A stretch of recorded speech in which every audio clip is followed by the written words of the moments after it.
Bonjour collègue, oui c'est normal, vous entendez rien, c'est j'éteins le son. Je prépare en fait, j'arrive. Hop. Je prépare. C'est normal, vous entendez rien, vous voyez rien. C'est normal. Alors, hop.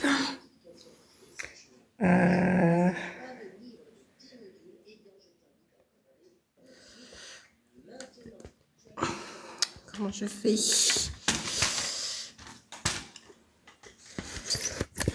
Oh là là, j'arrive pas. Oh, c'est compliqué cette histoire. Je vais baisser. Je vais nettoyer l'écran. J'ai touché avec mes doigts. Je vais avancer. Voilà. Je prépare. Hop, je regarde pas les messages pour l'instant. Hein.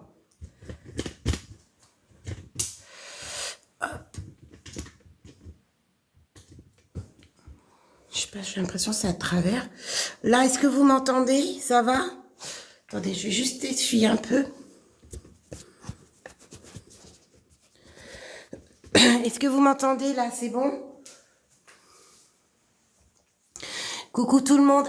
Alors, je vous invite à tapoter. Moi, je démarre les révisions à partir de 10 000 likes.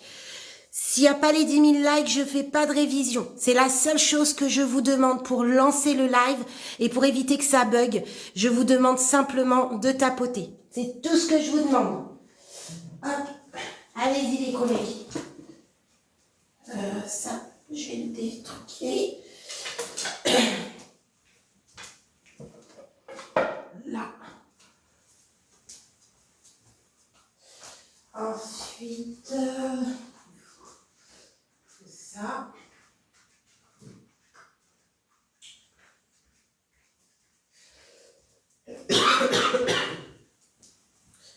Allez, je vous laisse tapoter.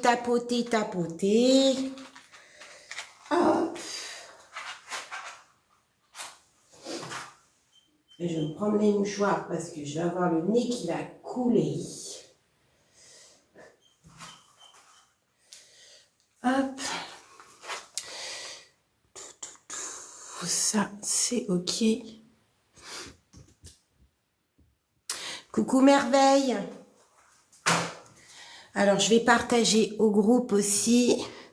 Allez, je vous invite à tapoter, à partager.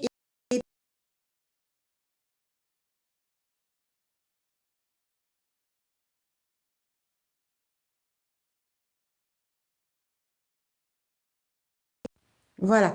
Je vous invite à tapoter, à partager au taquet. Et à partir de 10 000 likes, on pourra commencer.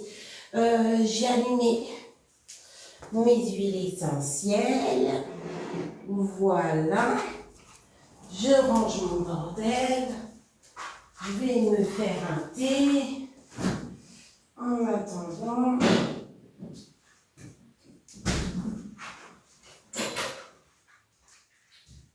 Hop, hop. Je vais mettre du citron. J'ai du citron. J'ai pas mal de choses.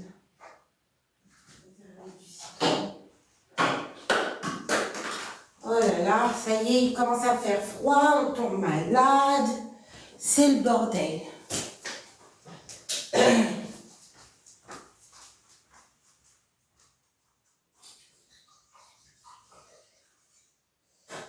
Ok.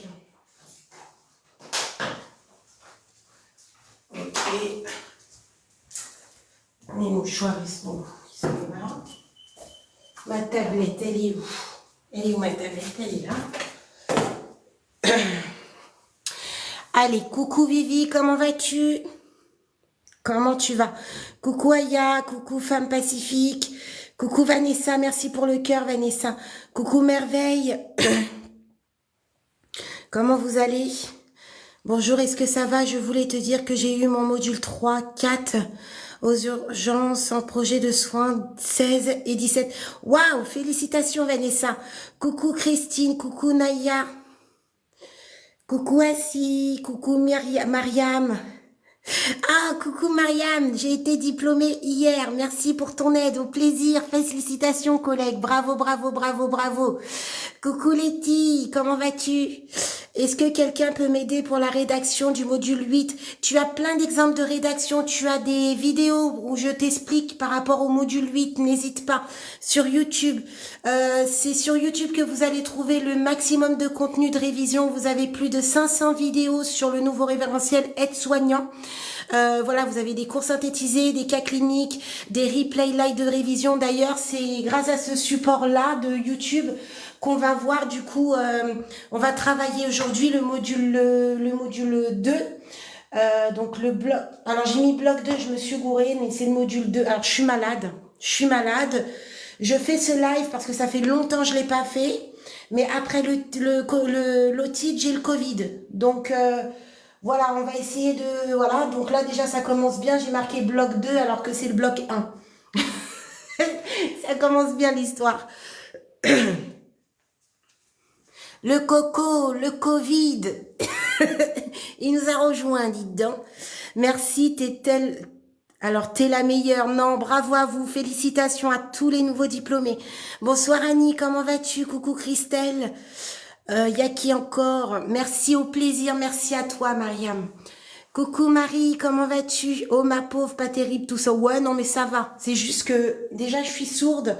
Donc l'otite m'a mis sourde. Je vais mieux par rapport à l'otite. Mais j'ai toujours, voilà, j'entends très très mal. Et puis maintenant, c'est le Covid qui vient derrière. Bon, bah voilà, écoutez, de toute façon, c'est la période, hein, les collègues. Hein, on va tous y passer, je pense, beaucoup vont y passer. Hein. Coucou Rosa, comment vas-tu? Coucou Maroc. Coucou Miss. Coucou Ludivine, comment vas-tu Ludivine?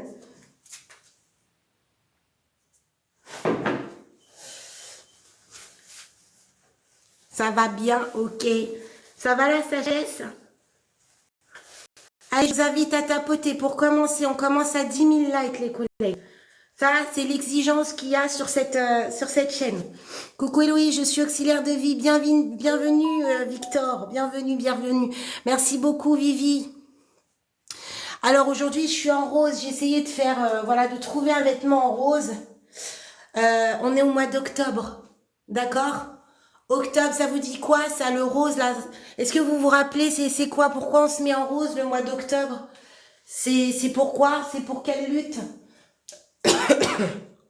Le mois d'octobre, il y a quelque chose au mois d'octobre et on est au mois d'octobre. Vous entendez certainement octobre rose. Oui, mais ça parle de quoi, l'octobre rose? Alors, la formation aide-soignante en cursus partiel et de combien de temps?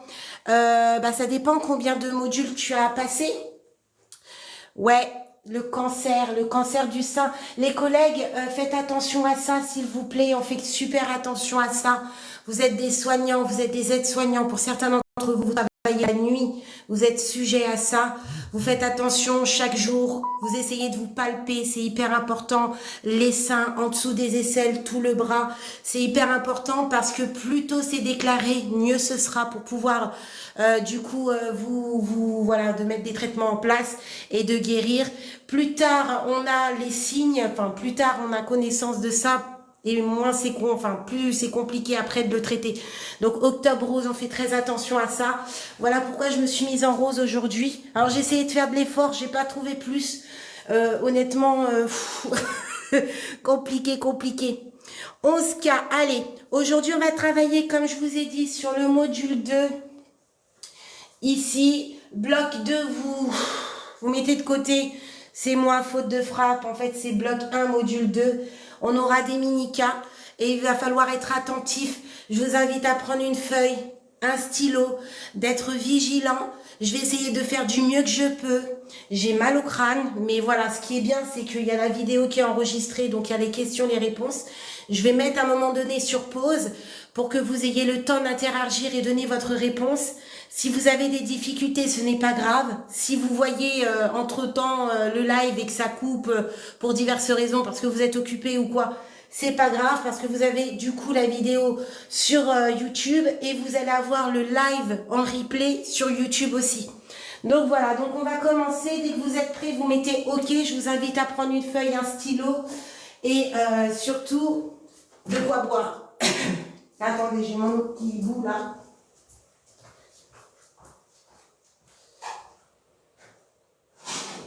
Voilà. Voilà, je suis mal barrée. C'est pas possible ça. Non, je me suis trompée. Faute de frappe, c'est bloc 1, module 2. Je vais mettre le son. Dès que vous êtes prêts, vous mettez OK. C'est le bloc 1, module 2. J'ai faute de frappe. Bloc 1, module 2. Voilà, exactement.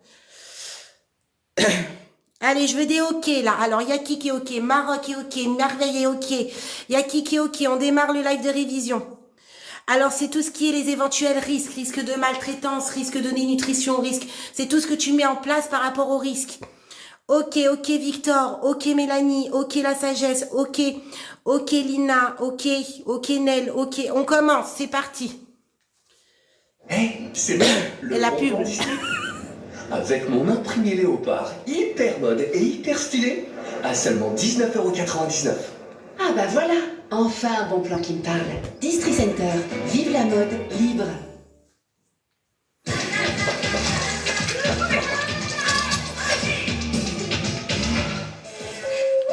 Allez, c'est parti. Bonjour à tous, j'espère que vous allez bien. Donc voilà pour une toute nouvelle vidéo de révision. Ce sont des mini-cas qui vont concerner essentiellement aujourd'hui le bloc de module 1 et de précisément beaucoup de module 2. Je t'invite à prendre une feuille et un stylo, à prendre des notes et à te concentrer. Oui, n'hésite pas à mettre sur pause pour avoir le temps de répondre aux questions. Si tu n'es pas abonné, je t'invite à t'abonner en inclinant la petite cloche de notification. Et si tu n'as toujours pas ce fameux livre des 10 modules, eh bien je t'invite à le commander tout de suite, maintenant. Tu as le lien directement sur les commentaires, en commentaire sur YouTube ou voire même sur TikTok. C'est un livre qui a été créé par les élèves d'IFAS et c'est un livre qui a été conçu simplement pour toi, pour te faciliter tes révisions. Si tu souhaites prendre un rendez-vous avec moi de révision, n'hésite pas, il reste encore quelques créneaux. Et si tu souhaites également le pack à 1 € de fiches de révision que j'alimente régulièrement, n'hésite pas, il y a le lien épinglé en commentaire sur YouTube ou bien sur TikTok. Allez, arrêtons de parler et on y va. Cas numéro 1. Madame R, 89 ans, mange lentement, mais se servir seule. Ce midi, la soignante dit « Allez, ouvrez la bouche, on n'a pas le temps ». Elle lui donne des bouchées sans attendre. Madame R détourne la tête gênée. La question est, cette situation est-elle problématique? Et moi je vais rajouter, pourquoi est-elle problématique? Alors, OK. Alors, vous avez... Hop, je vais retourner. Je vais avancer. Je me suis endormie. Cas numéro 1, Madame R. Allez, hop. Madame R, on dit qu'elle a 89 ans. Elle mange très lentement, cette dame. Mais sait se servir seule. Ce midi, la soignante, l'aide-soignante, dit « Allez, ouvrez la bouche, on n'a pas le temps. » Elle lui donne les bouchées sans attendre. Madame R détourne la tête, gênée. Alors, en quoi cette situation, elle est problématique selon vous? Et pourquoi elle est problématique? Je vous écoute. Alors, on me parle de maltraitance. On me dit que c'est un risque. Est-ce que là, on est dans un risque de maltraitance ou une maltraitance là? On est dans quoi? Ok. Risque de fausse route. Très bien, Vanessa.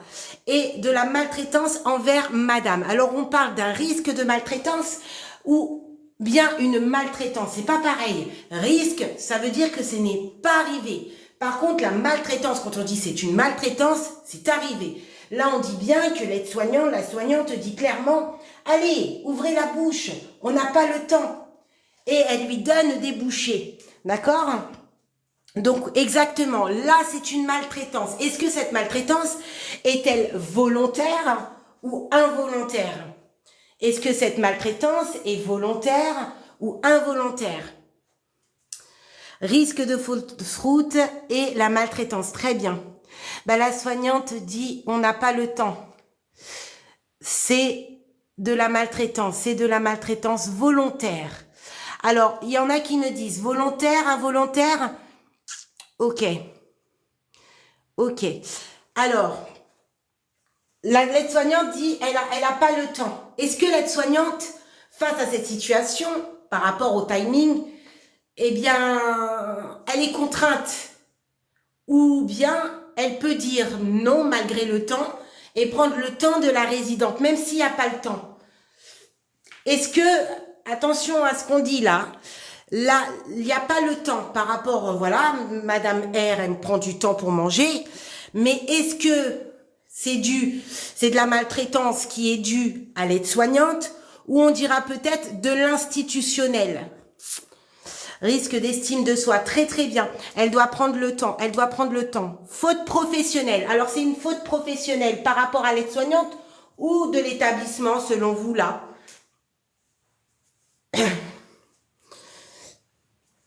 Alors vous dites institutionnel par rapport au temps. C'est ça? Vous en êtes sûr? Est-ce que vous en êtes sûr? À l'aide-soignante qui est dans le tort. Je ne dirais pas institutionnel. Parce que dans l'EHPAD, vous savez, vous avez des heures, il faut respecter. Mais, cas par cas, là, Madame R, elle prend son temps. Mais ça date pas d'aujourd'hui. Elle a le droit de prendre son temps. C'est son droit. Il y en a, ils mangent vite, il y en a, ils mangent plus lentement. Et tout va dépendre. La déglutition, parfois, quand on a un problème de déglutition, on prend le temps de mâcher. Parce qu'il y a un risque derrière aussi. Et va savoir pourquoi elle prend le temps. Donc là, c'est pas institutionnel, c'est volontaire, c'est l'aide-soignante. Alors oui, effectivement, il faut se dépêcher. Mais dans le cas, on dit pas que là, il a une contrainte, que l'employeur les force, l'oblige à accélérer le mouvement. On dit pas ça, hein. Même s'il y a des heures et que ça dépasse l'heure, c'est pas de la faute à l'employeur. C'est de la faute aux professionnels là. D'accord? Il faut prendre le temps avec le patient, ouais. 89 ans, mange lentement, mais se servir seul. Ce midi, la soignante dit « Allez, ouvrez la bouche, on n'a pas le temps ». Elle lui donne des bouchées sans attendre. Madame R détourne la tête gênée. La question est, cette situation est-elle problématique? Et moi, je vais rajouter, pourquoi est-elle problématique? Alors, mais bien sûr que cette situation, elle est problématique. C'est une atteinte à la dignité et à l'autonomie de la personne. Même si elle est lente, elle a le droit de garder la maîtrise de son repas. Il y a des articles, oui, comme vous pouvez le voir ici, le respect de la dignité, le respect de la personne et de son autonomie. Il y a aussi la charte de la personne âgée dépendante, droit au choix et au rythme personnel. On va s'arrêter là. On va s'arrêter là. Je ne sais pas si vous avez conscience de son action de maltraitance. Il y a des lois, il y a des articles qui ont été mis en place. Beaucoup d'entre vous, ne connaissent pas leurs obligations. Ils ont signé un contrat sans savoir réellement dans quoi ils s'engageaient. Je suis d'accord qu'il y a des règles à respecter et que parfois l'aide-soignante était forcée de faire des actions par l'employeur. Mais l'aide-soignant, le soignant, il est responsable de chaque acte. On va voir plus tard que l'employeur aussi a des obligations. Et dans telle situation, malgré les menaces, malgré cette emprise qu'il a sur vous, eh bien, lui aussi, eh bien, il peut aller au tribunal, risquer gros, voire même une très grosse amende, et de perdre tous ses droits au niveau finance. Service est en sous-effectif ce midi. 2 aides-soignants sont seuls pour 20 résidents, dont 8 nécessitent une aide complète au repas. L'employeur, chef du service, passe dans la salle à manger et dit « Le repas doit être terminé avant 12h45. Il faut aller plus vite. On a des familles qui arrivent. » Les aides-soignantes se regardent stressées. Elles commencent à donner les bouchées très rapidement, sans prendre le temps d'observer la déglutition. Madame R, 88 ans, fait une fausse route et tousse fortement.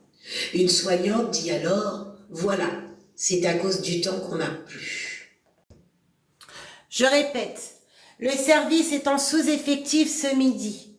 2 aides-soignantes sont seules pour 20 résidents, dont 8 nécessitent une aide complète au repas. L'employeur, chef de service, passe dans la salle à manger et dit « Le repas doit être terminé avant 12h45. Il faut aller plus vite. On a des familles qui arrivent. » Les aides-soignantes se regardent, stressées.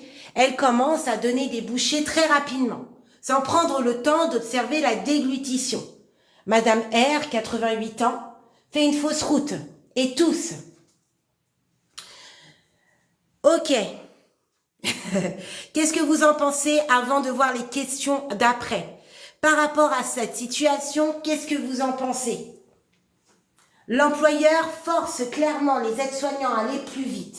Les aides-soignants exécutent, malgré qu'ils savent le danger encouru. Sauf que le risque est devenu un problème, puisqu'il y a eu une fausse route. Alors, c'est la faute à qui? Les aides-soignants? L'employeur? Qu'est-ce que vous en pensez, vous?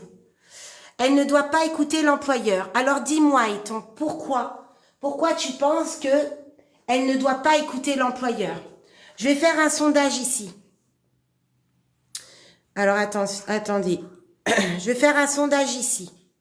Le bonhomme qui sourit, vous dites, est-ce que c'est la faute à l'aide-soignant ou à la faute de l'employeur?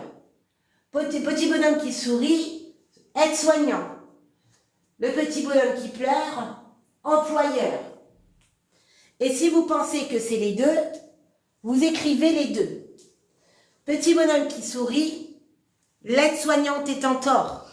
Le petit bonhomme qui pleure, l'employeur est en tort. Si vous pensez que c'est les deux, vous écrivez les deux en commentaire. Ok. Est-ce que c'est l'aide-soignante, le bonhomme qui sourit? Est-ce que c'est l'employeur, le bonhomme qui pleure? Et si c'est les deux, vous mettez les deux, eh bien, en commentaire. Ok. Est-ce que c'est la faute de l'aide-soignante qui est en tort?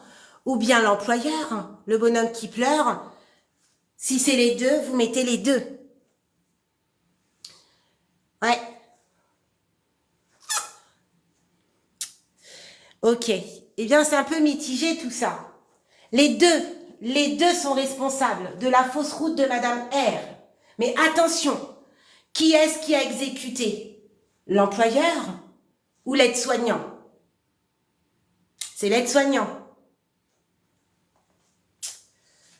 Les deux sont responsables. Cette situation est-elle une faute professionnelle des aides-soignantes? Oui, car elles n'ont pas respecté le rythme du résident, donc ça c'est la réponse A.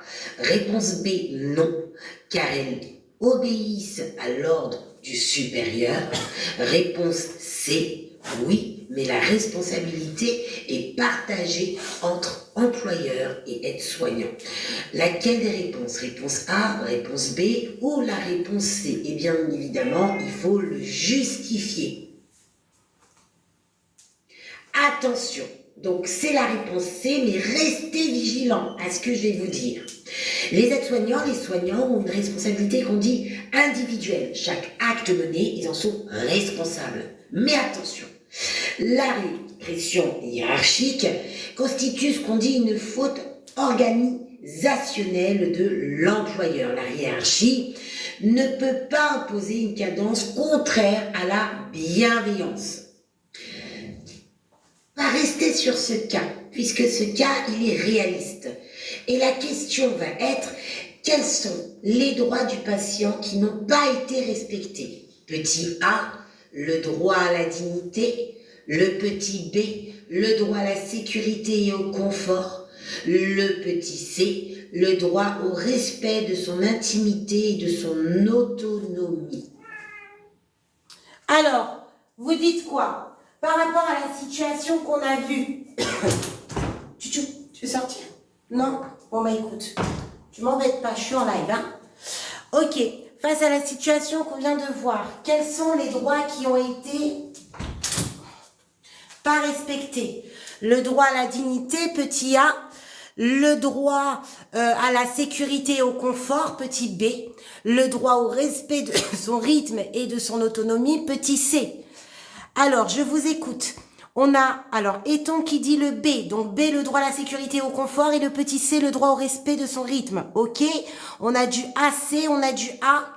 On a du BC, on a du B. OK? On a du A, B et C. Ouais, alors, je vous explique. Tous les droits du patient ont été ici pas acceptés. Enfin, pas, je peux pas dire ce terme. Pas respectés. Le A, le droit à la dignité du patient n'a pas été respecté. Ok. Celle-ci prend son temps pour manger. On ne respecte pas, on lui force. On lui donne des bouchées. Elle tousse, elle fait une fausse route en plus. B, le droit à la sécurité, fausse route. Et au confort, c'est inconfortable. Ok. C, le droit au respect de son rythme et de son autonomie. Rien à faire. On encaisse les bouchées, jusqu'à temps qu'un drame arrive. Alors, la réponse est le petit A, le petit B et le petit C. Le repas doit être un moment de plaisir, de relation et non une course. Forcer, presser ou bâcler, c'est une forme de maltraitance qu'on dit institutionnelle. Que peut faire le soignant ou l'aide-soignant dans ce contexte? On reste toujours sur le même cas. A. Se plaindre uniquement après le service. Petit B. Adapter sa pratique tout en alertant par écrit ou oral. Fiche d'événements indésirables, transmission. Petit C. Obéir sans rien dire pour éviter les conflits. Attention à ça.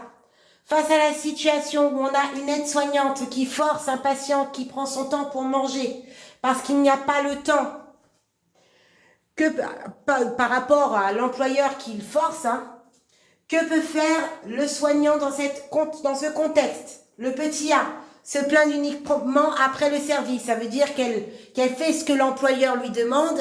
Voilà, elle donne à manger comme ça, bouchée par bouchée, le résident jusqu'à faire une fausse route. Petit B, adapter sa pratique tout en alertant par écrit ou oralement, fiche d'événements indésirables, transmission. Petit C, obéir sans rien dire pour éviter les conflits. On fait quoi? Petit B, ok. Soyez sincères avec moi, s'il vous plaît. Soyons sincères ensemble. Dans la réalité, est-ce que vous faites le petit B? Dites-moi les choses. Est-ce que dans la réalité, vous faites le petit B? Adapter sa pratique, même si l'employeur vous force. Allez, à 12h45, il faut que tout le monde ait terminé de manger. Ok, on bouchée par bouchée, les résidents, allez au taquet, on y va, comme à l'usine. Est-ce que vous adaptez votre pratique tout en alertant par écrit ou ordonnance? Vous faites une fiche de suivi indésirable? Vous faites des transmissions par rapport à cet acte? Dites-moi la vérité, est-ce que vous le faites vraiment? Soyez sincères, soyons sincères entre nous. J'ai déjà fait une fiche d'événements indésirables. Oui, on doit rester à notre place. Oui, petit B, on se plaint après le service. Pas tout le temps, honnêtement. On fait ce qu'on peut. Ok. Il n'y a pas de jugement ici. Je sais qu'il y a une pression hiérarchique pour beaucoup d'entre vous. Que l'heure, c'est l'heure. Et puis ensuite, vous avez aussi la famille qui arrive et qui font cette pression. Quand vous êtes en sous-effectif, vous êtes des êtres humains, mais les gens que vous prenez en soin sont des êtres humains aussi. Si votre employeur vous force à faire des bouchées aux patients résidents, il est en tort. D'accord? Par contre, si vous pratiquez ce qu'il vous dit de faire, on n'est pas dans la bientraitance. D'accord? Vous risquez gros. Devant le tribunal, l'employeur va vous tourner le dos. Vous allez être dans la merde. Juste pour dire. Donc maintenant, je vous le dis, vous adaptez votre pratique. Non, le temps, ok, j'ai pas le temps. Mais c'est hors de question que je mets en danger le patient, le résident. Je vais à son rythme, je la respecte. Je respecte sa dignité. Je la respecte, je respecte son autonomie. Si elle doit prendre le temps, elle prendra le temps. Oui, il y a un décalage. Mais c'est comme ça, en fait. On fait comme on peut, certes, mais il est hors des questions que je maltraite pour l'image que l'employeur veut donner, au détriment de la santé du patient et du résident. Donc, je fais une fiche d'événements indésirables. Quand je fais ça, la fiche d'événements indésirables, l'employeur, il n'aime pas ça. Il risque de vous faire de la pression. Certains vont certainement vous menacer, vous faire de la pression. Mais vous respectez, vous respectez la personne que vous avez pris en soin. Le fait de faire ça, vous vous protégez. Il n'a pas le droit de vous virer parce que vous faites votre métier. Alors, si vous entendez des bruits, c'est parce que Bob est en train de rêver, c'est mon chien, et il est en train de faire un rêve. Ouais, vous prenez votre temps. Petit B, le soignant doit signaler les conditions de travail inadaptées. Et bien sûr, je rajouterai, bien sûr, il laisse le rythme du patient et du résident. On ne force pas et on ne va pas vite, il y a un risque derrière, car elles mettent en danger les résidents. Le Code de la santé publique protège le professionnel qui alerte sur un risque éthique ou sécuritaire. Vous devez connaître vos droits, c'est obligatoire. Il faut arrêter de suivre comme ça les yeux fermés. Certains employeurs, c'est tout business, désolé de dire ça comme ça, on va être pas hypocrite. On va dire les choses, au détriment de la santé de la personne qui l'accueille. D'accord? Mais vous avez signé. Vous avez signé pour être bienveillant, bien traitant. Vous respectez vous, mais respectez aussi les personnes que vous accompagnez. Quand vous signalez que vous faites une fiche indésirable par rapport à ces actions qu'on vous force à faire, vous êtes automatiquement protégé. Si vous ne le faites pas, vous n'êtes pas protégé. Et là, on vous menace. On vous fait ça, marchander, etc. Vous faites une traçabilité, événement indésirable. Croyez-moi, il va vous prendre au sérieux après. Il va pas apprécier, mais il va vous prendre au sérieux. Il va réfléchir à 2 fois avant de vous faire un truc comme ça.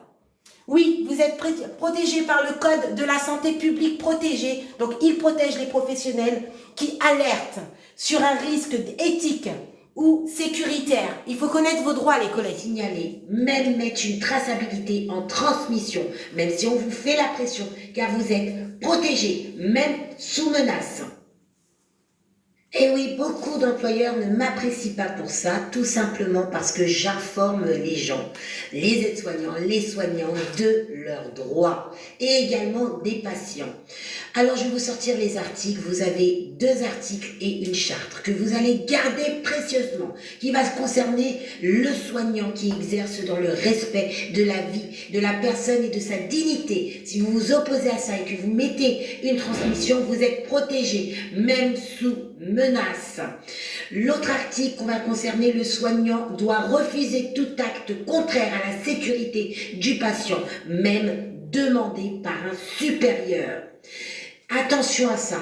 La charte des droits et libertés de la personne âgée dépendante, articles 1 et 7. La personne âgée a le droit au respect de la dignité, de son rythme et à une prise en charge adaptée à ses soins.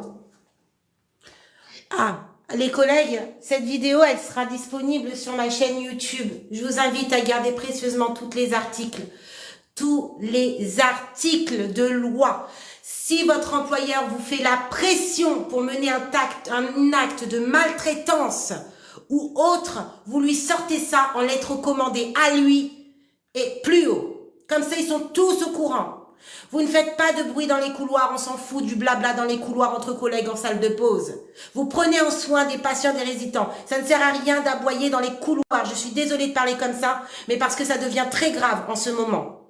On parle de maltraitance et de l'abus entre les employeurs sur des aides-soignants et des soignants, voire même des ASH.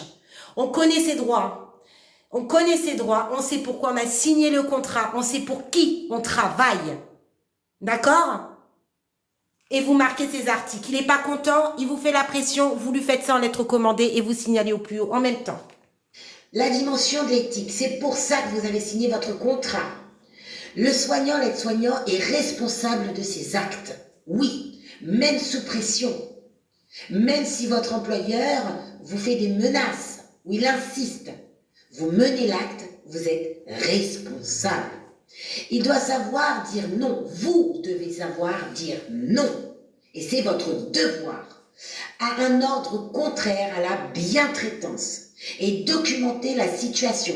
Transmission écrite, traçabilité, alerte. Oh oui, votre employeur ne va pas apprécier ça du tout. Mais vous êtes là pour qui et pourquoi? Vous êtes là pour maltraiter ou pour faire votre travail? L'éthique, c'est d'oser nommer les limites. Je ne peux pas faire plus vite sans risquer la sécurité du résident. C'est votre devoir. Il y avait une personne qui me pose la question dans le chat, et si plus haut ils ne font rien? Eh bien ils font rien, c'est leur problème, mais c'est pas le vôtre. Vous menez votre soin en étant bienveillant et vous signalez cette pression, cette manipulation et la maltraitance qu'on vous oblige à faire. Vous signalez. Demain il se passe quoi que ce soit, on vous fait du chantage, de partir, d'être viré ou une pression pas possible, vous aurez le droit de déposer plainte, monter un dossier et vous aurez gain de cause. Et en plus, vous pouvez demander des intérêts. Il faut connaître ses droits, ses droits. La bientraitance, ce n'est pas faire plaisir à la hiérarchie. C'est faire ce qui est juste pour la personne accompagnée. C'est donc pour ça que vous avez signé. La pression du temps ne justifie jamais la mise en danger d'un résident ou d'un patient. Madame Louise, qu'on appellera Madame L, 84 ans, est lucide et autonome pour sa toilette. L'aide-soignante dit en souriant: « Allez ma petite dame, on va faire la toilette, hein. Vous êtes sage aujourd'hui ?» Pourquoi cette phrase est problématique? Ok, je vais peut-être la remettre. Madame Louise, qu'on appellera Madame L, 84 ans, est lucide et autonome pour sa toilette. L'aide-soignante dit en souriant: « Allez ma petite dame, on va faire la toilette, hein. Vous êtes sage aujourd'hui ?» Vous êtes sage aujourd'hui? Alors, en quoi cette situation, elle est problématique? Il y a l'aide-soignante qui pense bien faire. Hein. Je pense que l'aide-soignante en soi, voilà, elle parle, mais elle pense bien faire. On ne dit pas que c'est une mauvaise aide-soignante en quoi. C'est juste la phrase: « Allez ma petite dame, on va faire la toilette, hein. Vous êtes sage aujourd'hui ?» Tu parles du droit, même ça, non. Alors, petit jugement, disant « Vous êtes sage », ouais. Elle l'enfantilise, oui, c'est hyper abaissant, ouais. Et prendre la personne comme un enfant, oui, exactement. Elle dit « Ma petite dame », ah oui, bah oui, ça infantilise, hein. Ma petite dame. Mais moi, il y a autre chose dans la phrase qui ne va pas. « Allez, ma petite dame, on va faire la toilette, hein. Vous êtes sage aujourd'hui. » Alors, vous êtes sage aujourd'hui, c'est aussi comme si on parlait à son petit enfant, hein. Mais il y a autre chose qui va pas aussi dans les phrases là. Est-ce que vous avez capté ou pas? Ouais, on ordonne, on l'oblige. Ouais. Merci beaucoup. Ah, il y en a une qu'elle l'a chopé. Ah, je sais pas où tu es. C'est Maria Garrido. Très bien. Très, très bien. Attends, j'arrive pas à t'épingler. Oh! Ah, j'arrive pas à t'épingler, Maria. C'est dommage. Ah, si, voilà.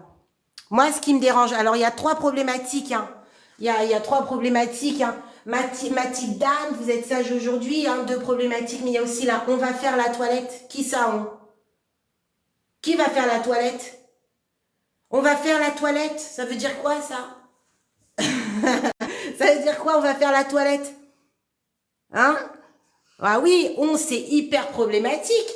Vous dites ça à un homme, là, Monsieur Patrick. On va faire la toilette aujourd'hui. Ah bah, il va être content, hein. Ah bah, alors là, il a fait sa matinée, hein. Même sa journée. Et peut-être ça va durer pendant une semaine. Il sera heureux, là.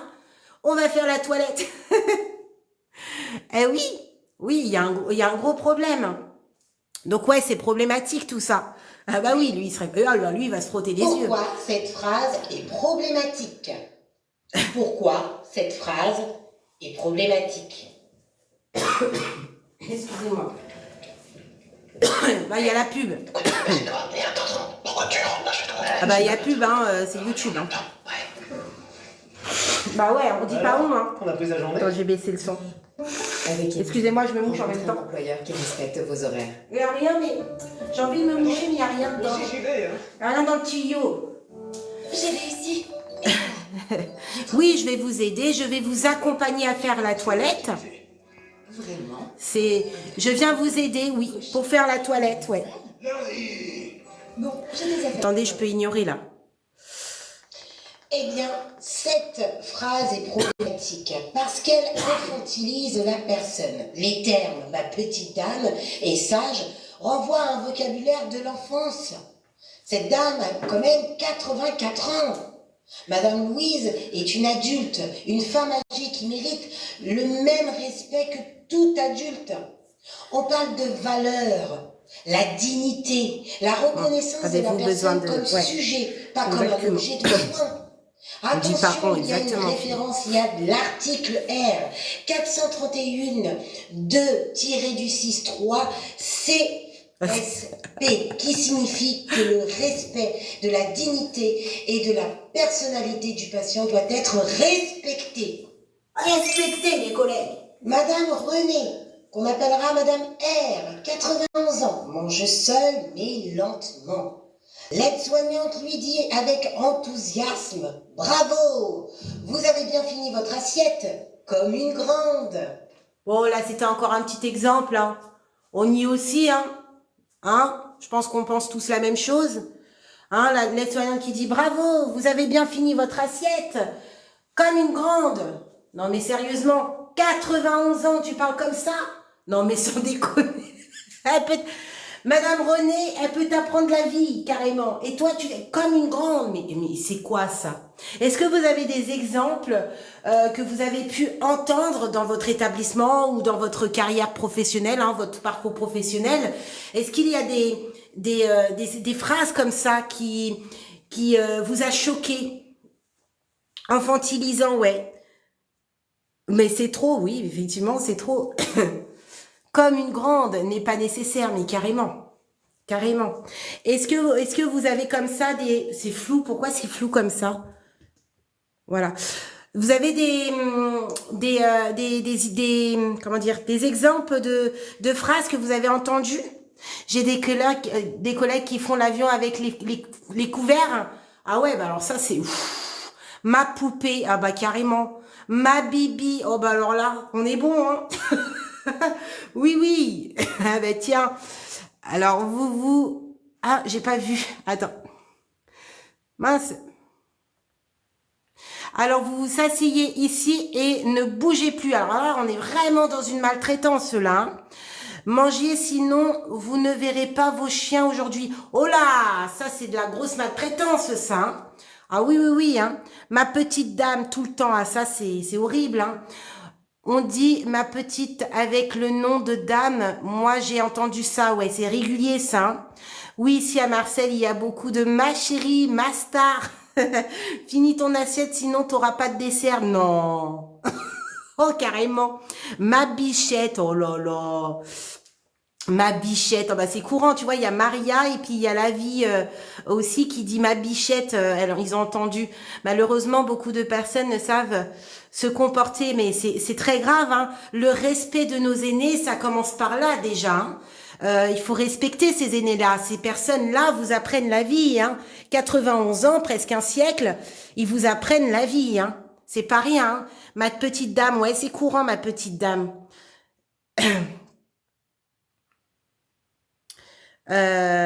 Mon grand, oui. Mon petit papy aussi, on l'entend souvent.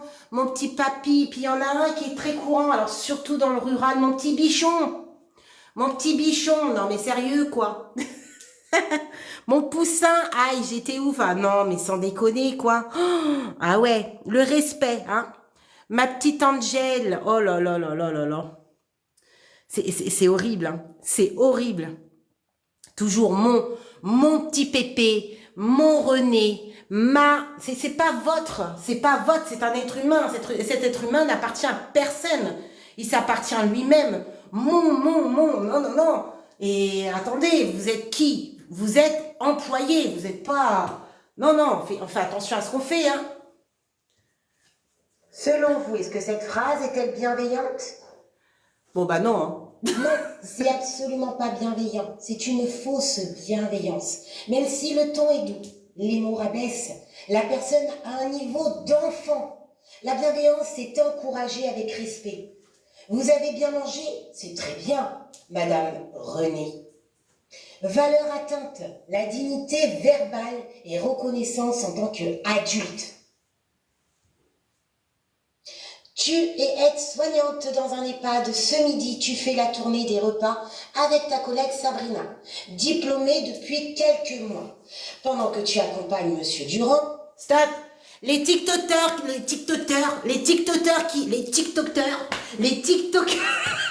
je suis malade. Les TikTokers qui font les lives là. Vous allez écouter les TikTokers aides-soignants qui font les lives le soir, pendant la nuit, en plein taf. Vous allez écouter, je vais vous expliquer en quoi votre action est dangereuse, mais en plus, qu'est-ce que vous risquez. Et foutaise, si votre employeur accorde les lives en plein travail, lui aussi est en tort. Donc j'appelle tous ces employeurs qui acceptent les TikTokers aides-soignants à faire des lives en plein taf, à bien écouter, parce qu'ils le savent. Donc vous allez bien écouter. Je tiens à préciser que moi, je n'ai pas honte de le dire. Je le fais et je l'ai déjà fait. Il y a 2 personnes qui font des lives sur TikTok et je le dis ouvertement. Une enquête a été faite, d'accord? On ne donne pas à manger à une résidente en plein live. C'est intolérable. Il faut respecter les gens en qui vous prenez soin. Prendre en soin, c'est pas simplement donner des bouchées, c'est d'être présente, donner l'exclusivité. Je signale, et en plus de ça, ça tourne partout. J'ai un réseau, et je le tourne partout. D'accord? Maintenant, vous êtes au courant, je fais partie des personnes qui signalent. Je m'en fous de votre TikTok. Je signale pas à TikTok, j'en ai rien à faire de votre TikTok. D'accord? Je signale plus haut. Et ça, j'ai aucune pitié. Je le dis clairement. Maintenant, c'est fait. Monsieur D, tu entends ta collègue parler d'un ton joyeux. Coucou mes abonnés, je suis au boulot. Regardez, je donne à manger à Madame Jeanne. Elle est adorable aujourd'hui. Tu te retournes, Sabrina tient son téléphone posé contre un gobelet.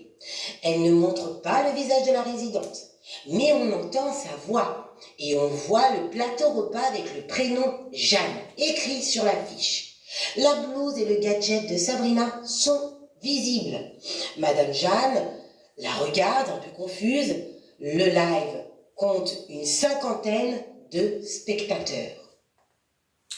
Je répète, alors on va le relire pour que tout le monde comprenne parce que je vois qu'il y a certains qui partagent, mais partagez ça à vos collègues. Hein. Moi je rigole pas avec ça et j'ai aucune tolérance, j'en ai rien à faire, je le dis sincère. Tu es aide-soignant, tu es dans un EHPAD. Ce midi tu fais de la tournée. Des repas avec ta collègue Sabrina, diplômée depuis quelques mois. Pendant que tu accompagnes Monsieur Durand, tu entends ta collègue parler d'un ton joyeux. Coucou mes abonnés, je suis au boulot, regardez, je donne à manger à Madame Jeanne. Elle est adorable aujourd'hui.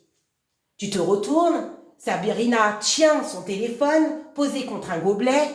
Elle ne montre pas le visage de la résidente, mais on entend quand même sa voix. Et on voit le plateau avec le prénom, Jeanne, écrit sur l'affiche.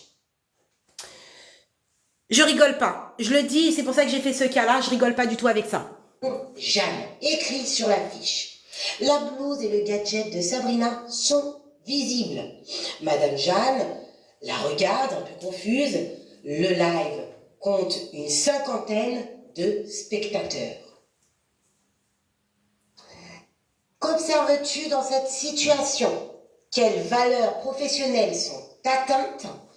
Quelle attitude adopter en tant que collègue témoin?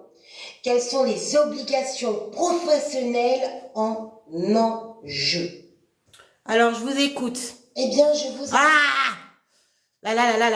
C'est chiant ça. Témoin. Alors, pour la question, qu'observes-tu dans cette situation? Je comprends pas, moi, on est au travail, mais je suis d'accord avec toi. 15 000 € d'amende. Ah non, on est sur 45 000 € d'amende, hein. Et 1 an d'emprisonnement. La direction, il devrait réagir, tout à fait. Le secret professionnel et la discrétion professionnelle, exact. Alors, on voit dans le cas, les collègues, est-ce que vous pouvez répondre à ça? On voit dans le cas que la personne aide-soignante donnait à manger à madame. On voit pas madame, on voit pas son image, mais on entend la voix de la dame. Elle donne le prénom de la dame. Est-ce que c'est grave, ça? On voit pas la dame, mais on entend le son de la voix de la dame et elle l'appelle par son nom. Est-ce que c'est grave ça? Oui. Alors explique-moi, merveille. C'est très grave. Oui, oui, Rosa, oui. Voilà. Donc moi, je viens de signaler, je tiens à le dire et je le répète encore une fois, je viens de signaler une personne qui était sur TikTok. Cette personne a chaud au cul, et bien c'est pas grave, c'est pas mon problème, d'accord? À un moment donné, en plus l'excuse a été sincère. Elle me dit clairement qu'elle n'a pas montré le visage de la dame. Il y a juste, on a entendu sa voix et j'ai simplement dit son prénom, on peut pas la retrouver. Sauf que bizarrement, moi je ne connaissais pas cette jeune fille qui faisait des lives. Et ben je l'ai retrouvée en 10 minutes. Voilà. En 10 minutes chrono, je l'ai retrouvée. Pourquoi? Parce que j'ai posté une vidéo. J'ai posté une vidéo et ses collègues, eh bien, m'ont informé où elle travaillait. Voilà. Donc, comme quoi, même tes collègues, tu peux pas en avoir confiance parce que ça part très vite. Eh bien, moi, j'en ai rien à faire de vos excuses. C'est intolérable parce que demain, ce sera mes enfants, mes frères, ma famille, mes sœurs, mon père, ma mère qui sera hospitalisée. Et moi, je te fous au tribunal. Simplement. Donc, voilà. Moi, je tenais vraiment à faire un cas comme ça. Atteinte de la dignité. Elle n'a pas le droit. Exactement. Certaines personnes me disent que l'employeur les a autorisés. Je tenais aussi à alerter ça. C'est trop facile. Même si l'employeur t'autorise, l'employeur n'a pas le droit. Et lui aussi peut être poursuivi. Même un simple live. L'employeur peut être poursuivi. Sachez-le. C'est ce qui va se passer dans pas longtemps. Quelles sont les obligations professionnelles en enjeu? Eh bien, je vous invite tout simplement à écouter. Qu'observes-tu dans cette situation? Eh bien, l'utilisation d'un téléphone personnel pendant un soin, un accompagnement, diffusion d'images ou de sons depuis un lieu de soin, identification possible du patient, prénom, voix, contexte, manque de concentration pendant un acte de soin. Quelles valeurs professionnelles sont atteintes? Respect de la dignité de Madame Jeanne, respect de la vie privée, de la confidentialité, secret professionnel, image du métier et de l'établissement. Quelle attitude adopter en tant que collègue témoin? Ne pas participer en live ni fermer les yeux. Intervenir calmement pour lui demander d'arrêter le direct. Sabrina, on n'a pas le droit de filmer ou d'enregistrer dans le service. Ça peut poser de très gros problèmes. Informer la hiérarchie ou l'infirmier référent après le soin. Signalement oral ou écrit. Protéger le résident. Vérifier qu'il n'est pas filmé.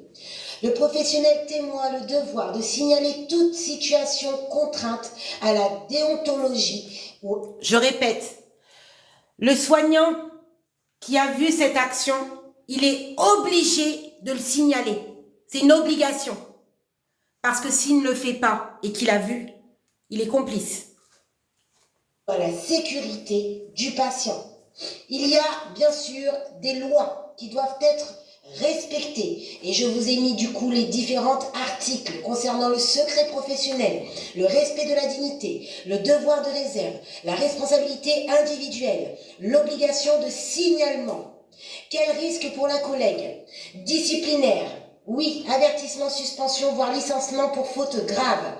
Professionnellement, signalement au Conseil de l'Ordre, si c'est un IDE, inscription d'un blâme dans le fichier RH. Pénal, amende ou poursuite pour atteinte à la vie privée, 45 000 € d'amende, 1 an de prison. Civil, l'établissement peut être tenu responsable vis-à-vis de la famille.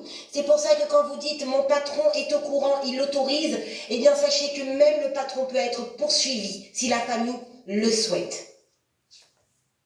Je répète, l'employeur, si vous autorise à faire des lives sur TikTok, ok, et que la famille n'est pas au courant, rien, même le salarié, le problème, c'est que l'employeur, il risque gros, tout comme l'aide-soignante.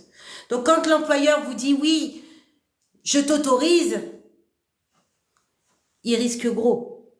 Il risque gros. Vous aussi, hein? 45 000 € d'amende et 1 an d'emprisonnement. J'en ai rien à faire.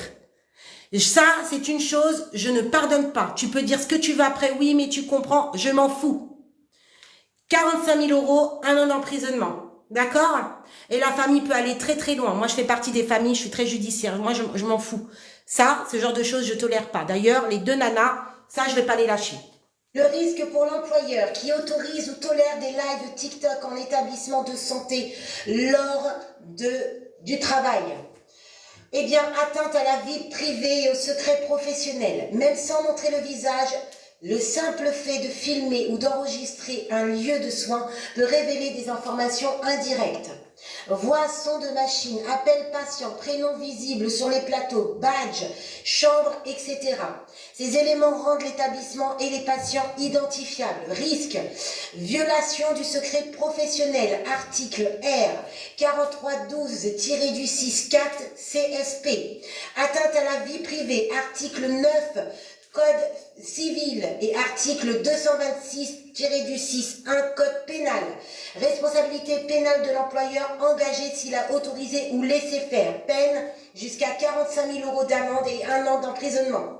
Responsabilité civile et indemnité. Si un résident ou une famille découvre qu'un live a été diffusé dans lequel il apparaît, même de manière indirecte, il peut déposer plainte pour préjudice moral ou atteinte à la dignité. Réclamation des dommages et intérêts à la direction de l'établissement. Oui, l'établissement peut être condamné à une indemnité, le résident, car il a une obligation de sécurité morale et de confidentialité envers ses usagers, même la voix. Manquement à l'obligation de sécurité et de confidentialité. L'employeur a une obligation légale de protéger les usagers, leur intégrité physique, leur dignité, leurs données personnelles. Autoriser des lives, c'est mettre en danger ses valeurs. Cela peut être considéré comme une faute grave de l'établissement par les autorités de contrôle. Code de travail, article L 41-21-6-1, obligation de sécurité. Code de la santé publique, article L 111, donc 11-10-6-4, confidentialité des informations médicales. Sanctions administratives et perte d'agrément. Les organismes de contrôle ARS, DGCS, conseil départemental peuvent sanctionner un établissement qui ne respecte pas la charte des droits et libertés de la personne accueillie, met en danger l'intimité ou la sécurité des résidents, tolère des pratiques non professionnelles, risque, rapport défavorable lors d'une inspection ARS, retrait ou suspension d'autorité d'exercer. Refus d'agrément pour des formations ou des financements publics, Calliope, etc. Perte d'image institutionnelle. Atteinte à l'image et réputation de l'établissement. Les vidéos virales sur TikTok peuvent sortir de leur contexte et ridiculiser les patients, contenu humoristique tourné sur place, exposer le logo, les locaux et les employés, nuire à la confidentialité des familles et du personnel. L'image de marque de l'établissement peut être gravement ternie. Dans certains cas, cela a amené à des fermetures temporaires des services ou à des licenciements massifs pour atteindre à l'image publique. Responsabilité managériale, devoir de contrôle et de prévention.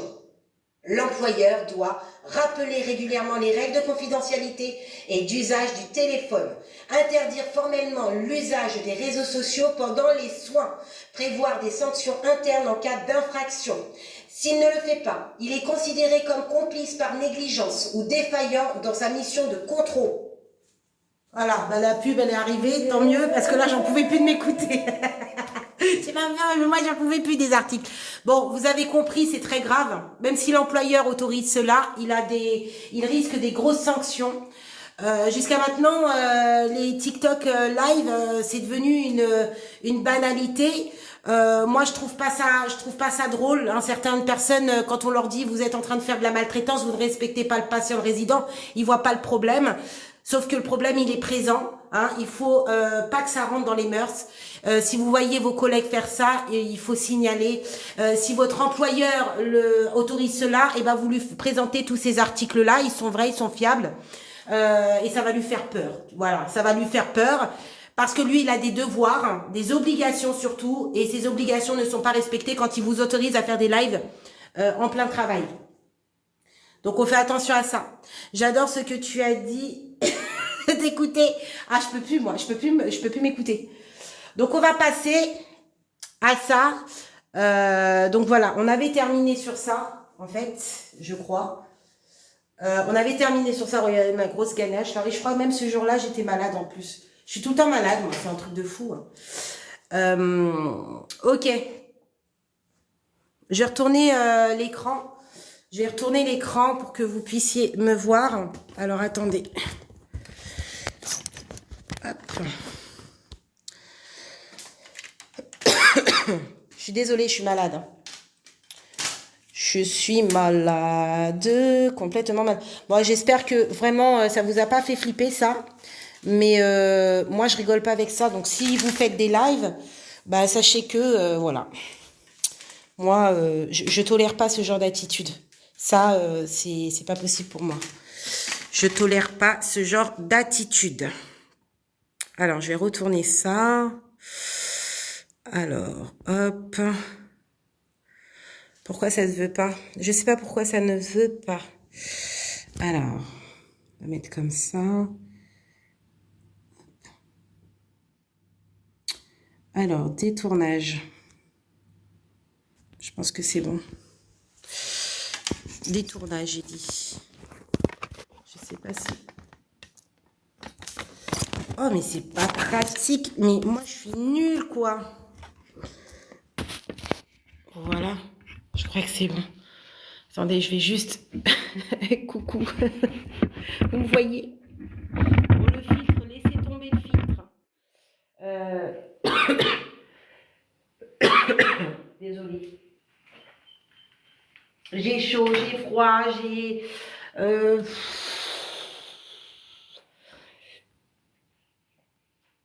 Bon, est-ce que ça a été? C'était pas trop lourd. Le cours sur la maltraitance, malheureusement, il est très court. Il est très très court. Souvent, vous avez ce module qui est en plus du module 1, voilà, en examen, avec des cas de ce type-là. Voilà, rôle aide-soignant, qu'est-ce que vous faites et tout ça. Moi, j'aime bien le module 2, voilà, surtout la maltraitance. Voilà, parce que bon, bah, ça permet de restructurer certaines choses. Ça me met des fois en colère, mais voilà. Alors, pour nous, en tant qu'étudiants. Alors, dis-moi, Reine, j'ai pas vu ton message. Je relis, là, maintenant, je lis. Coucou, Maria, je commence mon stage. Ah, lundi, je stresse. Tu le passes où, ton stage? Vos courses efficaces. Ah, bah, j'espère. C'est pas grave, Fifi, je vais le mettre en replay sur YouTube. Je suis stressée. Et vous m'entendez bien, là? Parce que j'ai pas l'impression que mon téléphone, il est bien mis, là. T'es en stage en EHPAD? Ok. En chirurgie, ah c'est bien, chirurgie quoi? Vasculaire. Oh bien, c'est très formateur. Bloc 2 direct. Chaque minute, chaque seconde est important. Prends des notes. Je viens d'arriver, de quoi parle-t-on? Alors, on avait fait des mini-cas sur la maltraitance. C'était un peu... Il y avait des droits, des lois, des chartes. C'était long. Si vous voulez la revoir, vous pouvez aller sur YouTube. Vous notez tous les lois, tout ça, machin. Faites-les rappeler à votre employeur. Gardez-le précieusement. Faites-les rappeler aussi à vos collègues. Comme ça, on repart sur de bonnes bases. Peut-être qu'ils vont réfléchir sur certaines de leurs actions. En UVP, moi. Ok. T'as déjà fait de l'UVP, Amélie? Je passe mon premier stage en service pneumo. Je suis tellement stressée. C'est très bien la pneumo. Tu vas apprendre beaucoup de choses sur ton rôle aide-soignant, sur l'observation d'état clinique. C'est très bien pour ton bloc 2. Moi, je suis en stage et en ce moment, je suis en service gériatrie à l'EHPAD. Ça se passe bien? Salut, je pars stage aussi ce lundi. Alors là, vous partez beaucoup lundi, là. Ok, moi cérébro. Ok, c'est quoi UVP? Unité protégée. Mon premier stage, donc les personnes, voilà, déambulants, tout ça. Mon premier stage en masse. Masse, ça doit être très bien, masse. 4e stage cardio, moi c'est rééducation. Oui, ça se passe bien, merci beaucoup. Unité de vie protégée. Je suis en stage SSR. Très bien. Ça se passe bien? C'est qui? Haïti. Unité de vie protégée, levée, je l'ai oublié. Psychiatrie fermée, je stresse. Mais non, ça va bien se passer, Sophane. Je passe mon stage ce lundi. Ok. Hépato-gastro, oh, ça va bien se passer, Fatima. J'ai une fille de ma promo. Ah, c'est passé trop vite. En neurochirurgie, le rêve. Oh. Moi, je vais en psychiatrie pour mon premier stage. Souvent, vous appréhendez beaucoup le stage en psychiatrie, mais souvent, vous en ressortez bien. Il y en a, ils me disent, oh, je me suis ennuyée en stage, parce que c'est différent, la prise en soin. Moi, mon premier stage, c'est en dermatologie. Ah, intéressant. Intéressant. Salut, coucou Haïti. Haïti chérie. Lundi, je commence mon stage en SIAD. Souvent, les filles du SIAD, elles sont super parce qu'elles prennent le temps de vous apprendre les choses. C'est ton premier stage en plus? Ok. Qui est-ce qui a une rédaction d'hygiène à faire en stage, là? Qui est-ce qui a une rédaction d'hygiène à faire en stage? Oh, j'aurais dû mettre en bas le trépied, je me serais assise.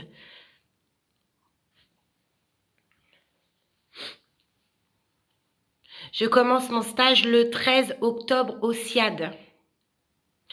Ça va bien se passer, ça passe trop vite, le temps il passe vite. Ah, il manque un bout, Amélie, je dois le faire. La rédaction d'hygiène. Coucou Titine, j'ai mon stage lundi. Ouais, vous êtes beaucoup en stage lundi. Stage médecine polyvalent. Ça va être superbe. Recueil de données, analyse de situation d'hygiène. SIAD signifie quoi? Qu'est-ce que ça veut dire, SIAD? Allez, une petite révision. Il y a une collègue qui demande. SIAD. Moi, c'est à la masse. Souvent, les élèves, ils aiment bien aller là-bas, en masse. J'ai une situation d'hygiène à faire pour novembre. Rédaction d'hygiène en stage pour le rendre. Alors, je vais vous en parler de la situation d'hygiène. Alors, les collègues, SIAD, qu'est-ce que c'est que le SIAD? Le sigle SIAD, exactement, Ludivine.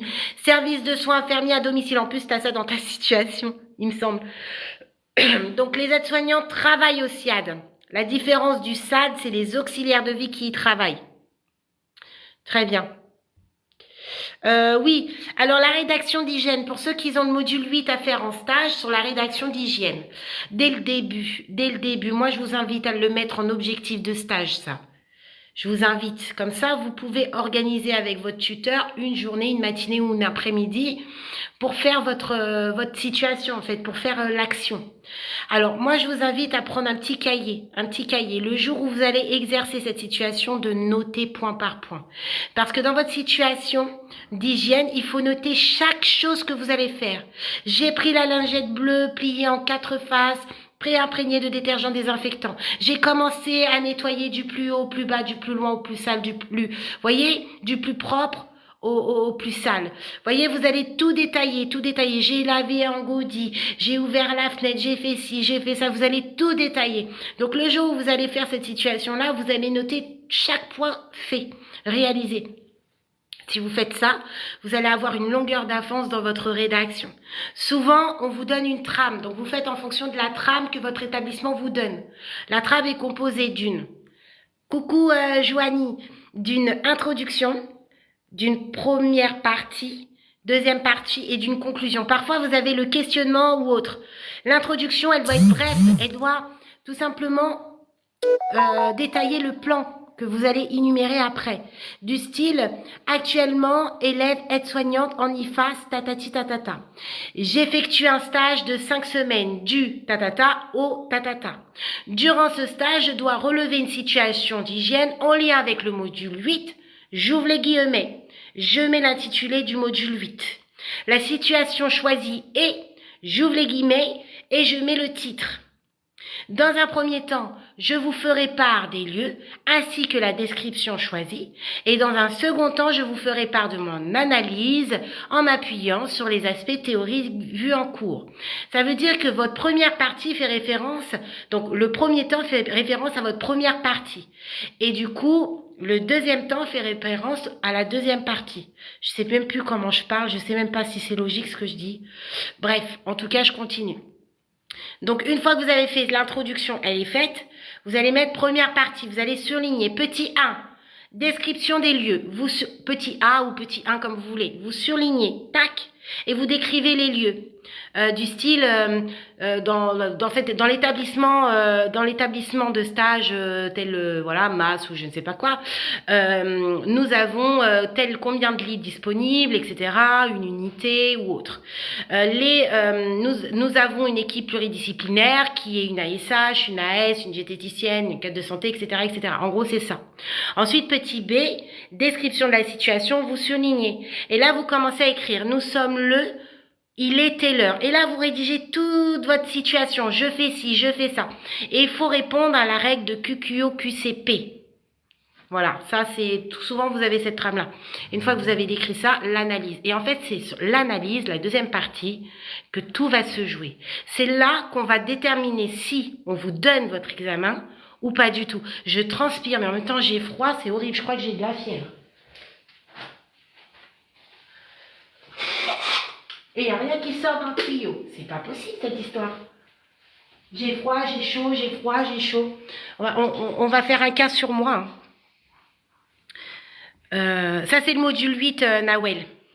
Ouais, 5 pages. Mais tu vas voir, c'est qui Saïlo. En fait, tu vas voir qu'en fait les 5 pages, ça va vite rentrer. Parce que ta situation, vu que tu vas l'écrire en détail, je fais ci, je fais ça, et je prends tel produit, et que j'imprègne, et le linge sale, je le mets là, et je mets mon tablier, et je fais... En fait, ça prend des paragraphes, tout ça. Et après, ton analyse, en gros, tu vas prendre chaque action que tu as menée. Par exemple, lors de ma situation, j'ai pris une lingette pliée en plusieurs faces. Et ben, tu vas expliquer le pourquoi. J'utilise le produit détergent désinfectant. Tu expliques qu'est-ce que c'est que le détergent désinfectant et pourquoi tu l'utilises et comment tu l'utilises. Avant l'utilisation du produit, je veille à ce qu'il soit daté, identifiable. Tu vois, en fait, ça va tout tu vas développer. Tes actions ciblées vont être développées. Le produit, pourquoi tu pulvérises pas directement les surfaces? Parce qu'il y a un risque d'inhaler, donc un risque au niveau respiratoire, et que ça pose sur sa peau, donc un risque d'irritation cutanée. Tu vois, j'aère la fenêtre, j'ouvre la fenêtre pour renouveler l'air. En fait, tu vois, tu vas tout justifier. Et ça va, franchement, tes 5 pages, ça va rentrer bien. Il y en a, ils ont même plus de plaisir, ils peuvent pas tout mettre parce que c'est vite rempli. Ouais, mais je pense que je fais de la fièvre là. J'ai chaud. Alors, j'ai pas chaud. J'ai froid. J'ai froid, mais je sens que je sais pas, c'est bizarre. Mais après, c'est la Covid aussi. Hein. J'ai l'otite et j'ai attrapé la Covid derrière. On peut faire la situation d'hygiène. On peut faire pour une toilette. Alors, faites attention. Chaque année, il y a des hors-sujets. Non, mais j'ai été diagnostiquée. J'ai la Covid. Ouais, j'ai la Covid. Je sais pas comment je l'ai chopé. Après l'otite, la Covid. Alors, faites attention, l'année dernière, il y a eu plein d'hors-sujets, comme tous les ans d'ailleurs. Quand vous choisissez une toilette d'hygiène, ça n'a rien à voir, le toilette de nursing n'a rien à voir avec l'hygiène des locaux. Toilette de nursing, c'est l'accompagnement module 1. Hygiène des locaux, c'est l'environnement. C'est le bio-nettoyage d'une table, c'est le bio-nettoyage d'un matelas, d'un lit, le bio-nettoyage d'une chambre au quotidien. C'est ça, en fait. Le lavage des mains, les précautions standards, les précautions complémentaires, le circuit du linge, le TIAC. En fait, c'est ça, l'hygiène des locaux. Si vous choisissez une situation d'hygiène, mais qui est en lien avec du nursing, par exemple, dans cette situation... Dans la situation de nursing, à un moment donné, il y a eu un problème. Par exemple, la collègue, sans jugement, on fait attention. Ou bien, on va même pas faire ça parce que le jugement, c'est souvent, voilà, Prenez pas des trucs à porte-faute. Dans cette situation d'hygiène, malheureusement, le résident, il a souillé son matelas. Donc c'est une toilette au lit, il est alité, il a souillé son drap, son matelas. Donc là, forcément, dans la situation d'hygiène, vous allez apporter aussi de l'hygiène des locaux. Vous n'allez pas détailler l'hygiène de la personne, le nursing, ça on s'en fout. Mais vous allez détailler à partir du moment où vous avez réalisé la désinfection du matelas. Vous voyez la complexité du module 8. Moi, je vous invite pas à prendre une situation de nursing en intégrant de l'hygiène des locaux. Souvent ça vous met dans une bordel parce que souvent vous détaillez le soin de nursing et un tout petit peu de soin de hygiène des locaux. Et en fait, votre dossier passe pas. C'est hors sujet. C'est pas ce qui est demandé. Donc, moi, je vous invite à prendre simplement le bio-nettoyage d'une chambre, etc. J'en suis au bout de ma VAE dur, je l'envoie le 1er décembre. Force Annabelle, je passe le module 4. Cette semaine, je serai, ça va bien se passer. On peut parler des accidents d'exposition au sang, je serai en EHPAD, je sais pas si je vais le voir. Alors, l'accident exposition au sang, ça c'est pareil, ça fait partie du module 8, Donc, il y a tout un protocole, par exemple, en gros... une seringue et rester dans un lit, dans un lit, tu fais le soin de nursing et tu te fais piquer par une seringue. Voilà. Et qu'est-ce que tu dois faire? En gros, tu dois pas signaler tout de suite, il faut que tout de suite tu mettes ton doigt dans de l'eau, tu laisses couler, tu mets ton doigt reposé dans un verre de Daka, quelques minutes. Voilà, moi c'est quelques minutes. Et puis après, tu vas déclarer ceci, tu vas voir l'infirmière, il faut déclarer et faire une sérologie. J'en suis à bout. Ouais, oui, mais la VAE, elle est pas simple, la VAE. Je vous comprends tout à fait, Je vous comprends tout à fait. La VAE, elle est pas simple, mais vous pouvez vous en sortir. Le principal de la VAE, c'est que vous répondez bien aux activités demandées. Je passe en stage lundi prochain et je panique car je ne trouve pas d'objectif. C'est où que tu passes ton stage? Vous savez, les objectifs de stage... c'est vos objectifs qui sont propres à vous. C'est qu'est-ce que vous voulez apprendre dans le service en question. Voyez, vous allez en stage service cardiologie, j'aimerais apprendre quelques pathologies cardiaques, j'aimerais me perfectionner dans la prise des constantes ou la pression artérielle manuellement. En fait, c'est ce que vous voulez apprendre. Vos objectifs à vous sont pas forcément les mêmes que le voisin. Pourtant, vous êtes dans le même service. Mais parce que c'est personnel, vous voyez, apprendre le rôle aide-soignant dans le service de médecine. Mon objectif est de me perfectionner dans la prise des constantes et reconnaître les signes cliniques d'un patient. C'est aussi de mettre en place une prise en soin de A à Z, un accompagnement de A à Z. En fait, c'est tout ça. Je bug, tapotez si je bug les collègues. Ton objectif de stage aussi, ça peut être valider certaines compétences de stage. Je vous invite dès le premier stage, si vous pouvez le faire, mettre en objectif de stage, faire valider sa compétence 6 et 7, le tutorat. Ce sont 2 compétences qui sont extrêmement dures à faire valider en stage. Et si vous ne le validez pas, malheureusement, vous serez obligé après de refaire un stage et pas être diplômé comme les autres. D'accord? Donc, mettez-le dans le tutorat. C'est très très dur de le faire valider parce que certains aides-soignants sur le terrain, les anciens, ne savent pas. Le tutorat, comment ça, tutorat? Tu vas pas m'apprendre ce que je sais déjà. Vous voyez le truc? Donc, ils comprennent pas le tutorat. Le tutorat, c'est pas forcément apprendre à l'aide-soignante quelque chose. Si par exemple, vous avez une élève aide-soignante ou même ASH ou même une ASH qui passe sa VAE, vous pouvez lui apprendre certaines notions pour l'aider du coup pour son cheminement VAE. Sous le regard, bien sûr, de votre tuteur et de votre tutrice. Elle dira pas que vous n'avez pas validé finalement. Et aussi le portfolio. Le portfolio, c'est un nouveau outil qui a été réactualisé et qui est très très complexe à comprendre. Eh bien, le fait est d'apprendre, de expliquer le portfolio, la feuille d'évaluation de stage au tuteur, eh bien là, vous êtes en train de faire du tutorat. Vous voyez ce que je veux dire?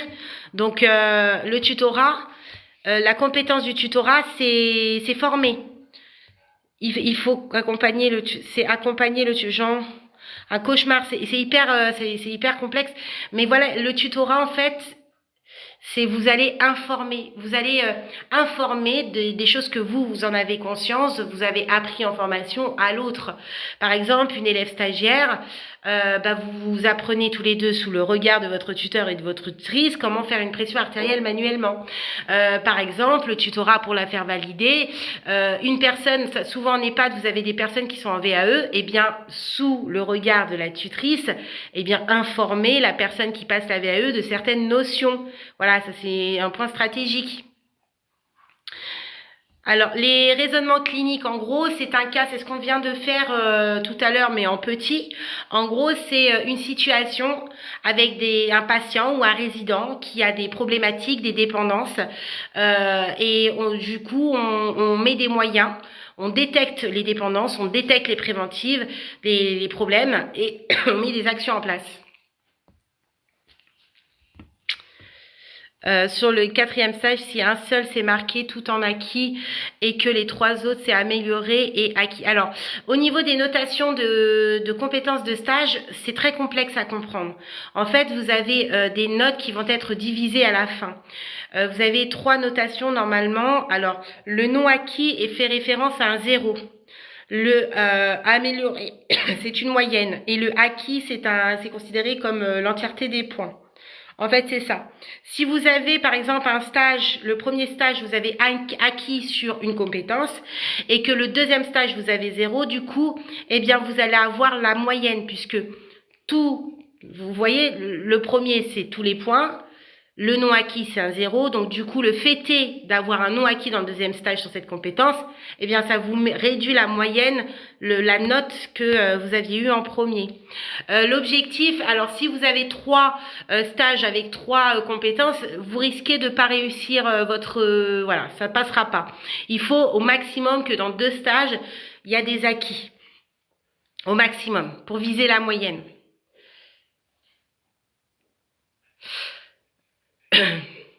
Le portfolio, c'est votre CV. Vous ne le donnez pas. Alors, faites pas cette erreur, mon Dieu Seigneur. Je vais vous expliquer un truc sur le portfolio. Le portfolio, certains le négligent. Eh ben, il faut pas le négliger parce que c'est considéré comme un CV, même après l'obtention de votre diplôme. Votre portfolio, c'est ce qui va vous suivre tout au long de tous vos stages. Dedans, vous allez avoir des exercices, des objectifs, tout ça. Il faut les remplir, il faut rien négliger. Certains disent oui, mais les formateurs nous les contrôlent pas. Eh bien, si il vous manque par exemple 1,25 à la fin de votre cursus et que vous passez en commission, on va vérifier votre portfolio. Et si celui-ci est mal maintenu, que les choses n'ont pas été remplies, malheureusement, les 1,25 points, on va pas vous les transmettre. C'est un CV, c'est un support, il faut être régulier, il faut être sérieux avec ce portfolio. En fin de cursus, surtout quand vous allez aller dans les services de médecine, et on peut vous demander le portfolio. D'ailleurs, c'est ça le problème, c'est que les VAE n'ont pas de portfolio. Et souvent, l'employeur, il demande le portfolio parce que ça suit tout votre cursus aide-soignant. Comprenez? Les tâches de café, tout ça, vous oubliez. Pas dans votre portfolio, c'est votre CV. C'est votre Graal. Tâche de café, portfolio, vous déconnez là. Vous déconnez sévère.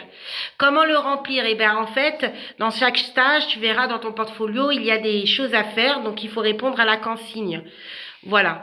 Ensuite, il y a une auto-évaluation à un moment donné dans le stage. Et ça aussi, il faut le faire. C'est très important, ça. Il faut pas le négliger. Souvent, vous avez la flemme. Mais n'ayez pas la flemme parce que ça peut c'est votre Graal, vraiment. Les VAE peuvent faire des stages, ils peuvent faire de la demande. Vous pouvez faire la demande de faire des stages dans des services de médecine. Il y a certaines personnes qui le font en médecine pour pouvoir avoir savoir comment ça se passe dans les services de médecine, oui. La tutrice doit remplir les 11 compétences. Alors, durant la période de stage, ta tutrice, elle aura 2 choses à faire. Elle devra remplir ton bilan de mi-stage. Le bilan de mi-stage se fait au milieu de ton stage, donc tu as 5 semaines, donc on coupe en 2. Donc, elle fera au bout de 15 jours à peu près ton bilan de mi-stage. Le bilan de mi-stage te permet de voir qu'est-ce qu'il faudra que tu améliores pour pouvoir valider ton bilan de fin de stage. Faire le point avec ta tutrice et ton tuteur. C'est important que vous le fassiez ça, donc c'est pas obligatoire, mais je vous invite à le faire. Pourquoi? Parce que souvent, à la fin de stage, on se retrouve avec des personnes qui ne savaient pas en fait dans quoi ils avaient des faiblesses. Il y avait ce manque de communication. Du coup, on se retrouve avec des stagiaires qui ont des non acquis alors que franchement, ils ont effectué certaines actions. Tandis que quand vous faites le bilan de mi-stage, ça permet de savoir où vous en êtes. Et du coup, ça vous permet aussi de vous défendre lors du bilan de fin de stage. Là, vous pouvez dire, mais je comprends pas. Tu me mets non acquis, mais pourtant le bilan de mi-stage, c'était plutôt acquis. Alors, qu'est-ce qui justifie à ce jour un non acquis? Vous voyez ce que je veux dire? Vous devez vous défendre. Ne jamais laisser votre feuille d'évaluation à l'aide-soignant. Elle n'a pas le temps, c'est pas votre problème. Oui, je vais le remplir chez soi. Non, c'est votre diplôme. Elle doit remplir sous votre présence. Seulement votre présence. Est-ce qu'on peut quand même avoir... Alors, et si on a des mauvaises notes en éval? Alors, en éval, alors déjà, vos notes d'examen, il faut que vous ayez 10 sur 20. Voilà, la moyenne. Certains disent oui, la formation externe c'est donné. Non, il y a certaines personnes, malheureusement, ils doivent revenir l'année prochaine pour pouvoir faire ce qu'ils ont raté. Vous avez toujours une seconde chance, vous avez un rattrapage. Mais si vous loupez le rattrapage, malheureusement, vous devez revenir l'année prochaine. Nous a dit qu'on ne donne pas les notes. On ne donne pas les notes. Alors, votre portfolio, c'est à vous. Votre feuille d'évaluation, vous la remplissez en sa présence. C'est pas une feuille volante. Vous lui donnez pas, vous laissez pas ça sur la table ou dans le tiroir. Non, c'est pas comme ça. Il est en votre présence. Vous organisez un temps pour pouvoir faire les notations.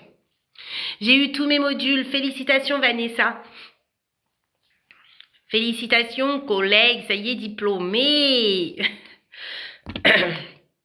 Mais si jamais on part en session de rattrapage, on ne dit pas si on a réussi ou pas. Alors, comment ça se passe les notes? Alors, ça va dépendre des IFAS.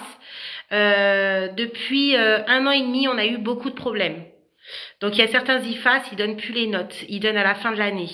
Il y a eu beaucoup de problèmes. Pourquoi? Parce que quand vous passez votre module aide-soignant, là, module 1, on va parler du module 1. Vous êtes dans une classe de, allez, on va les petits, 35 élèves. Il y a des élèves, donc toujours c'est anonymat, vous avez un code. Donc au départ, c'était ça, on mettait le code et puis on balançait les résultats. Donc il n'y a pas de nom, prénom, on balançait les résultats dans les couloirs sur un tableau. Mais le problème, c'est qu'on s'est retrouvé avec des personnes malveillantes. C'est-à-dire, et ça c'est dans tous les IFAS, il y a des personnes, même si ça reste anonymat et que c'est des codes, ils cherchaient tout de même à savoir qui appartient ce code. Et malheureusement, il y avait des personnes qui passaient au rattrapage et ils auraient aimé ne pas crier haut, voilà, de garder ça en eux et ne pas le dire, quoi, qui passaient au rattrapage. Donc on avait quand même des personnes qui étaient pas très sympas avec leurs collègues de promo et ça c'est partout dans les IFAS, dans beaucoup d'IFAS, et on s'est retrouvé avec des élèves qui se moquaient ou bien qui jugeaient l'autre parce qu'elle avait loupé son module ou parce que ceci, parce que là, etc. Du style, moi t'as eu combien? La personne ne veut pas dire la note, elle cherchait quand même voilà, et puis elle savait la note, hein, elle a eu une 9 sur 10. Ah bah oui, elle a une 9 sur 10, elle n'a pas à savoir, ça reste personnel, malgré qu'il y a les numéros anonymat, voilà. Donc maintenant, il y a des IFAS, ils donnent plus les notes, ils les donnent simplement dans une plateforme, pour savoir si tu as réussi ou tu as pas réussi. Il y a des IFAS, ils donnent plus du tout de notes, ils vous disent simplement si vous avez validé ou si vous n'avez pas validé, et voilà, vous passez au rattrapage ou pas, parce qu'il y a eu beaucoup de problèmes. Il y a eu beaucoup de problèmes et voilà, vous n'êtes pas censé, si c'est anonymat, c'est parce qu'il y a une raison, il faut respecter cet anonymat. Il y a des personnes, ils loupent leur module, ils ont déjà les boules, de dire, ah, t'as eu combien, il y en a, ils n'ont pas forcément envie de dire, j'ai eu 9, quoi. Ou voire moins, parce que, forcément, leur ego, ça les touche, ils ont envie de garder ça pour eux. J'accompagne ma collègue aide-soignante pour la VAE depuis hier. Elle est Félicitations, Jamila.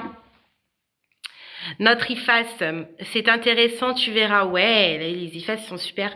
EFAS, on a eu la chance d'avoir les notes directes, mais pas au rattrapage, ouais. C'est quoi le mieux, VAE ou aller à l'école? Aller à l'école. Moi, je passe lundi, premier stage, en unité fermée. Ça va bien se passer. Je vais vous laisser parce que je pense avoir de la fièvre. Je vais me poser. Je vais me faire un bain de pied. Nous, on a mis directement sur la plateforme. C'est mieux la plateforme. Franchement, Nati, c'est mieux. Les gens, ça leur regarde pas que vous avez réussi et combien vous avez, quoi. Moi, je passe le module 8 sur table. Ah, question-réponse. Coucou Étang, merci beaucoup, plaisir. Le mi-stage, c'est à partir de 15... Oui, 15 jours. 15 jours. J'ai mon entretien lundi avec la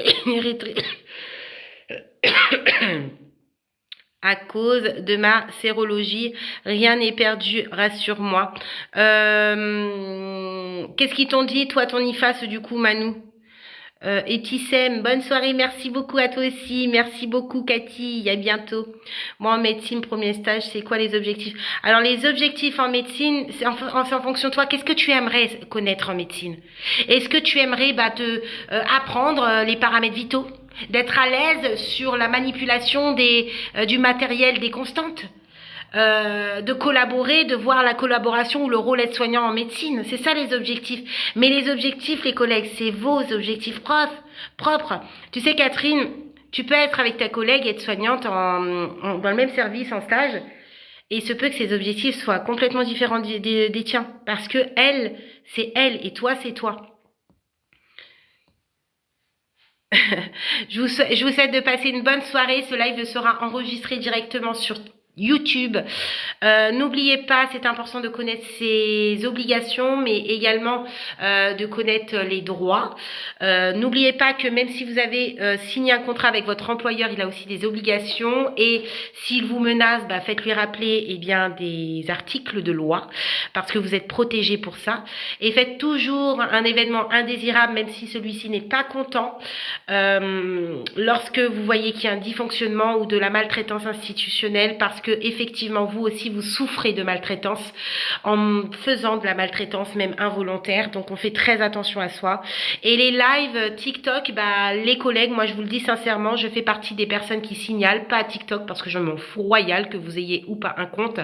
Par contre je signale au plus haut parce que j'estime que c'est irresponsable, irrespectueux, et que vous n'avez rien à faire au travail, en plein travail, à filmer. Voilà, à vous filmer en live. Vous prenez en soin des patients, des résidents. Vous avez sachez que oui, effectivement, je signalerai, et déjà ça a déjà commencé. Il y a déjà 2 personnes qui se sont fait reconnaître, et je pense que ça va très très mal se passer, parce que moi en tout cas personnellement, s'il faut que je mette mon grain de sel, je le mettrai, parce que c'est bien quelque chose que je ne pardonnerai pas. Voilà, tout simplement. Soyez responsables de vos actes. C'est peut-être nos parents, nos mères, nos grands-pères, nos pères, nos mères, nos grands-mères, nos enfants, nous-mêmes, nos frères, nos sœurs, ça peut être tout le monde qui peut être pris en soin. Je vous rappelle de la jeune fille qui continue à faire des lives malgré les signalements et les mises en garde, de se filmer en live et donner à manger aux patients, aux résidents. Pour elle, c'est pas de la maltraitance. Mais elle s'est engagée en signant son contrat à être dans l'exclusivité, dans la prise en soin, ce qu'elle ne fait pas. Donc voilà, je signale, j'espère que vous aussi, quand vous voyez ce genre de choses, vous ne le laissez pas faire, s'il vous plaît, parce que les personnes âgées, les personnes vulnérables, certains d'entre eux n'ont rien demandé, ne veulent pas forcément qu'on écoute leur voix, sache qu'est-ce qu'ils font, voilà, tout simplement parce que c'est leur dignité, voilà. Il faut signaler ce genre d'action, il faut pas laisser faire, si la personne ne comprend pas, il faut insister s'il vous plaît, n'hésitez pas à venir me voir aussi, à me partager, parce que moi aussi je signale à fond la caisse et je lâche rien, et donc voilà, ça doit s'arrêter, vraiment, ça doit s'arrêter parce que ça fait beaucoup de peine. Bonne soirée à vous tous. Alors s'il vous plaît, pour la rentrée du 15 octobre, comment s'inscrire? C'est pour la VAE, Anaïs? La VAE, il reste encore quelques places. L'accompagnement VAE, vous pouvez vous inscrire, c'est via mon lien TikTok. Là. Ça commence le 15 octobre. Vous avez ma chaîne YouTube, Catherine. Ma chaîne YouTube, c'est Révision Aide-Soignant 2.0. Merci à vous tous. Allez, je vais vous laisser. Je vais me faire un bain de pied, tout ça, tout ça. Allez, bisous. Hop.